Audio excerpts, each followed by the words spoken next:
Alright, y'all. I'm not gonna lie to y'all. I just went to war with a wasp about this big. Alright? That big. He's outside now, but yeah, we still gotta open the door up to get some light in here, so let's see what we get when we open the door up. Oh, I think he gone. That couldn't have been a wasp. That was a daggone hummingbird or something like that, man. Something that that was a bug that eats other bugs. That junk was huge. But anyway, y'all, for those of you who are new to the channel and everything, I noticed I gained a couple subs over the weekend. This is the Young Chevy Truck YouTube channel where I plan on showing you how to build a 1984 Chevy C10 truck that just burns rubber, ain't meant to be fast, and only meant to be fun for you.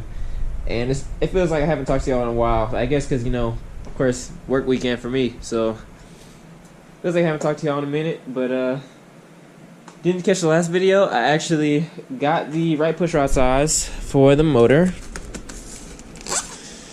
On another side note, we are going to be cleaning out this garage very soon. Because the motor is pretty much close to being done. So, yeah, we're definitely going to be buttoning this thing up soon, so we got to be cleaning up the garage so we can bring that big blue beast in here. And we have a lot of stuff to throw away, but you know, the van is kind of been acting up also, so that's kind of our transportation to get stuff out of here. So, and of course it's not running right now, or not running great. He's a fan belt, but I gave my dad some cash for Father's Day. And happy Father's Day to all the fathers out there. I know I'm a little late, but you know, work weekend. But yeah, I got my dad something to he needs a fan belt or something like that, so he's probably gonna be swapping that out later this week also, so because he keeps getting this battery light on the van. So, and even though the terminals were loose, he tightened them and made sure they were good and everything, and still after that, still no dice. Yeah, battery light keeps on coming on, so he thinks it's a belt. So you know, I'm probably gonna be doing a whole lot more vlogs, even if it's not about the truck and everything. Most of the stuff that I do every single day is for the sake of getting the truck back. So, you know, I figured every step I take to, you know, get the Chevy truck back should be shown to y'all. So, and it's more content, you know, get to see more. And the fact that the motor is starting to come to a close in a little bit after I put these push rods in. After I said this preload today, that's also I don't even think I said, you know, what we're doing in this video today.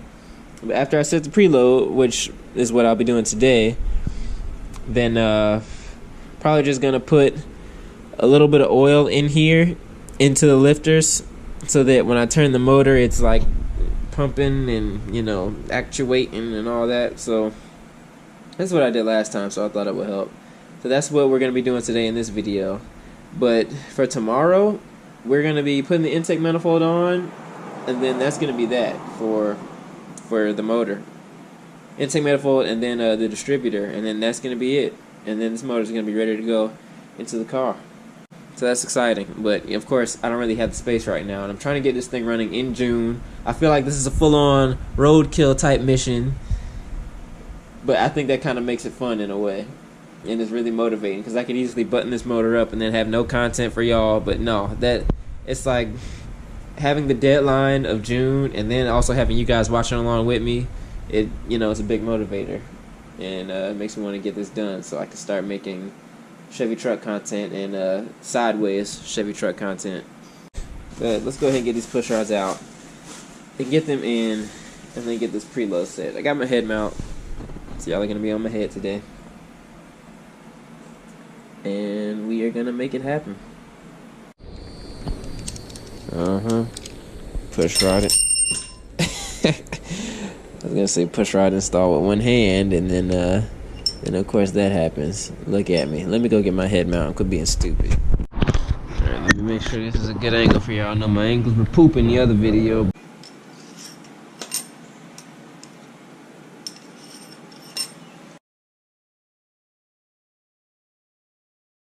Let's see here. You know, something I do notice, a quick side note, It's weird how the 1975 block has all these ribs and ridges in there. It's like stuff that, you know, of course the 86 just doesn't have. Like this little thing right here. It's crazy. But anyway, got the push rods in. Now I'm gonna go ahead and lay the rocker arms on top.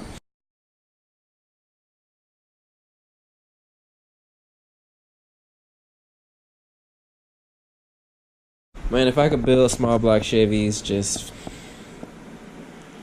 for a living, that would be dope. Well, I'm weird. For some reason, it's like I can see myself building mini motors, but I don't see like me doing it for other people. I just see me like doing it for my cars and my hoopties, like the one behind me. Basically, I say that to say, expect a whole lot of Gen 1 content from me, for sure. I don't know what it is about this motor, but I feel like if it ain't broke, don't fix it, you know? Like, LS swaps are cool and everything. They're cheaper because, you know, you can get them out of a junkyard for super cheap and everything. But when you have a couple small blocks under the belt, then the parts don't usually go bad once you get used to, you know, how these things work. The parts don't, if you don't overheat it and keep the right oil in it, then the only thing that could really go wrong, I don't even know what could go wrong if you just keep it cool and keep it oiled like it should be. So, and then if it does break, the only thing that usually breaks on these things is a connecting rod. We all know that. So, with that said, you could get a set of rods and take this thing to a machine shop for $1,000 or so. I don't really know the exact number, but I feel like it wouldn't be that expensive to get this thing reworked from top to bottom and then fix the little issues, and then bam, and you're rolling again. So I mean, but that would take a couple small blocks, because I mean, like I said, like I built the top end before, so I got a set of 175s just kind of laying around in the shop, and so I got parts, and of course I got the one that's in the truck right now that needs attention. But it'll get attention very soon, trust me, because I do have a plan, somewhat of a plan for next year's vehicle. Because this won't be the only vehicle on the Chevy Truck YouTube channel. Hint, hint. Anyway, but let me go get my my little polylock things, and I gotta dip those in oil because they're very, very dirty. So let me go handle that real quick. All right, and to clean them off, because they got grass and stuff in them, because like I don't know. Somebody cut the grass, and then the bag that I had these things sitting in kind of, you know, caught some of it, I guess. I don't know what happened, but there's grass in there, so I'm going to just drop it in the old thing of oil that I have sitting right here. And I figured oil would be good for these things anyway. Maybe I'll get a more accurate feeling for when I'm setting the preload. So I'm going to go ahead and drop these in, and then wait a little bit, let, you know, the oil do its job. And that should get all of the grass out of the cracks and the crevices. Oh no. Dang it. Sorry, Dad.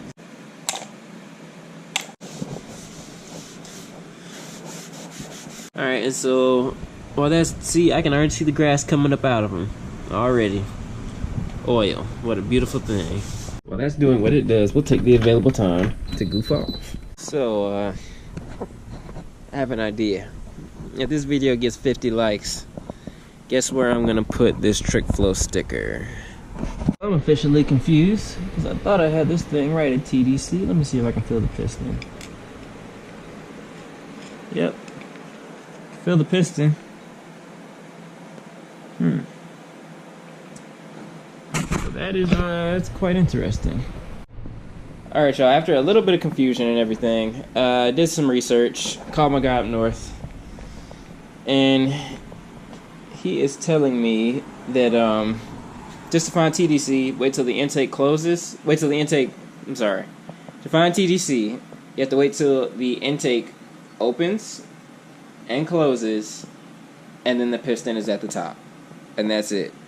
For this instance, we're lucky. I can stick my finger or a little screwdriver in there, and I can, you know, hit the piston just a little bit, see if it's there. So that's what we're gonna do for every single one of these cylinders. And then we're going to set the preload and call it a day. I know it's going to be labor intensive, but There are other like smarter ways to go about it, but I don't think I'm on that level of sauciness to be bouncing back and forth from bank to bank. So I'm just gonna do bank by bank and get her done. So now I'm going to turn this motor a couple times. I'm looking at. Make sure y'all can see that. Make sure y'all can see that. I'm looking at this valve right here because this is the exhaust valve, and you can tell by what it's closest to. So intake, of course, these are all intake ports. So intake is closest to this one right here, and then the exhaust is closest to this one right here. You can actually look straight down from the top all the way to the bottom and see it. So that's how I'm going off of that. And so I gotta wait for this thing to open and close. Kinda have to have my finger on it. Gotta wait for it to open and close. Okay, that was scary. Yeah, it scared me a little bit. But anyway, wait till this opens and closes. And then we're gonna make sure that the piston is at the top for us when it does.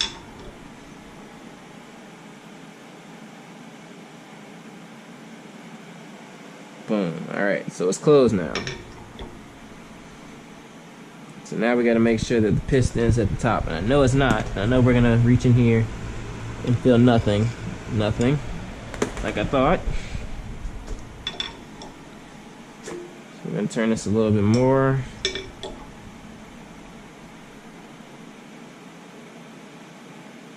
Just a wee bit more. And we should be feeling the piston now. Yep.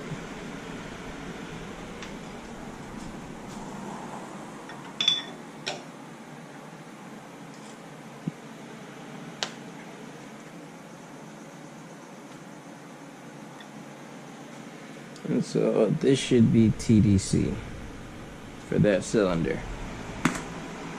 And the piston should be right there at the top for us.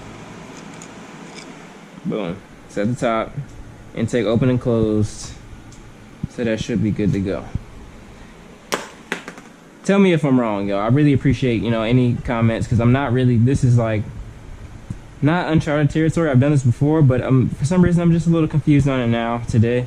So tell me what y'all think. I know it's a hydraulic cam, so things should be a little bit easier for my case, but tell me what you think about what I just did as a method. I waited till the intake valve opened and closed, and then I waited until the piston came all the way up to the top. So the piston should be at top dead center. Should be. And even the lines line up, so I should be right.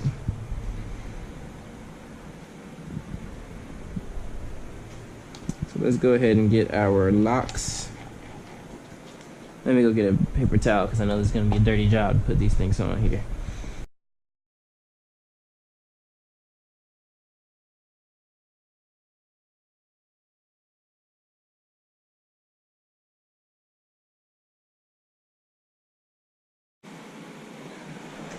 Alright, let me make sure I have an Allen that's going to fit that before I tighten that down, because I want to make sure that I have that tight, because I had an issue when I was breaking in the cam that the rocker arms were coming, well, one rocker arm came loose, and so I need to make sure that I tighten down the poly lock really, really good this time around. So let me go make sure I have an Allen that's going to fit that fine. Alright, looks like this is going to turn into one of my longer videos because I cannot find it. So, yeah, I'm just gonna have to go out and get a set because I don't even have like a working like Allen key set, Allen wrench set, whatever it is set to work for this right now. I know it's only one size. Can't find the one size in this mess. So I'm gonna go ahead to the store and get myself a set, a little cheap set. Hopefully I can get one for like 12 bucks or something like that. Your boy done hit the jackpot. This cost me $6. We in business. Alright. Red 0. Top dead center, cylinder number 1. Take a 5/8 wrench and go one turn.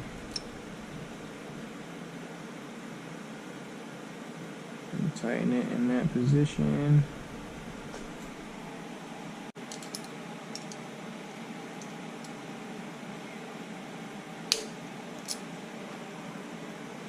Boom. Set. Alright guys, I decided to save the very last one for you guys. So I just wanted to show you guys the process just so that, you know, if I'm doing it wrong, someone can tell me, someone can let me know beforehand before I actually put the engine in the car and all that happens. So I'm just going to go through my exact method, my exact process down to the very last turn. Alright, so basically, let's see which one the intake is. Intake is this one right here for the situation. So I'm gonna go ahead and turn the motor. I'm gonna leave you guys sitting right here. This is the one you guys want to look at. This one right here. There. That should show you guys. The camera might move a little bit, but this is what you want to see. Let me make sure y'all can see that. Yep, perfect. Alright. So I'm waiting for the intake to move up and go down.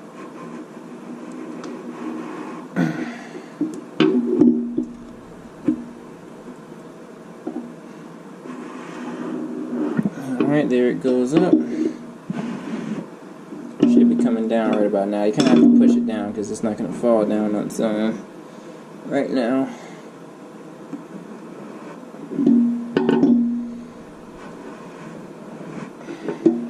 Alright, there we go. And so now it's fully seated. And so from that point, just to show you guys what I'm working with here,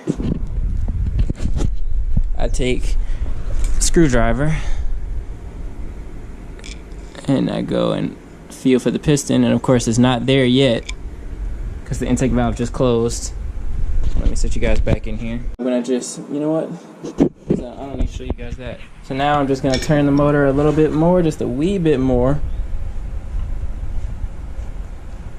Just about that much. Go and try it again.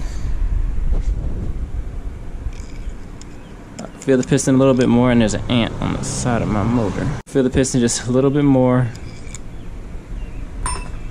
So let me see if I can put my foot right in front of here so this thing doesn't roll towards me.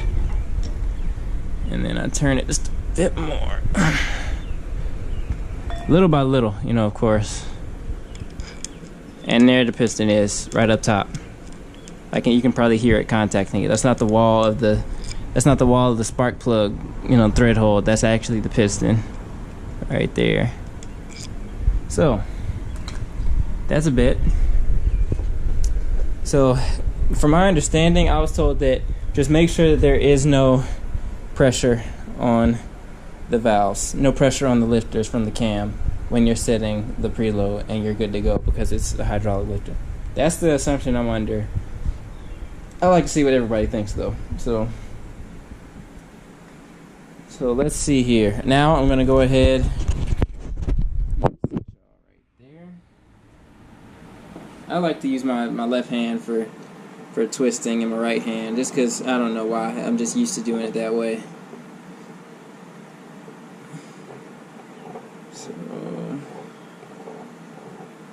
turn that until I feel some tension on it. Hope you guys can see everything. And then feel some tension. Up, there it goes. Go ahead. Take 5/8. We'll just turn it. You know what? Hold on a second. Let me make sure I do this right, y'all. Hold on. There it is. Now from there, that's where I snug it down.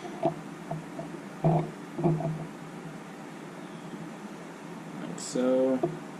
180 degrees of a turn. And then I'll lock it down with the Allen.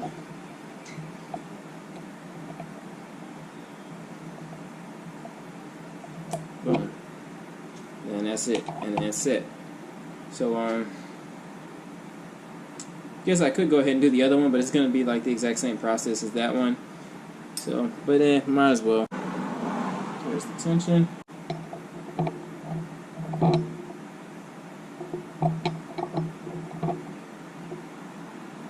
and then there's that 180-degree turn. And lock it down.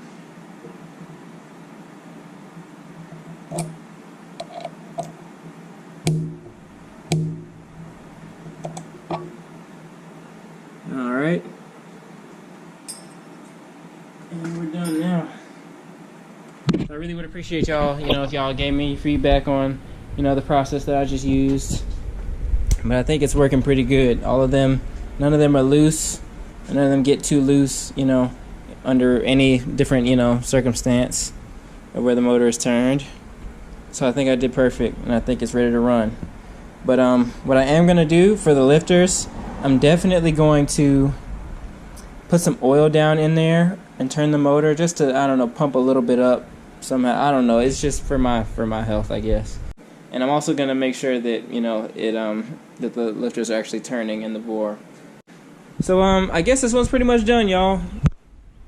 I got everything together. They're looking good. Looking like it's about to make some horsepower. So of course, in the next video, I'm definitely going to be putting the intake manifold on. That is, if you guys think this method is okay, just based off of, you guys and what I've been hearing. This method should be okay. But I would like to clear it with you guys first before I go ahead and button everything up. Cause y'all are my homies, and y'all look out for me, so I really appreciate that. I can't get enough of that. So I guess I'm gonna go ahead and put the cover back on the motor. And I think this one's pretty much done, y'all. I really hope y'all enjoyed everything. If you did, go ahead and leave a like. And if this is your first time seeing anything from me, then go ahead and hit that subscribe button, because I got a lot of things planned for this big bucket here. I really appreciate you guys watching, and have a good one.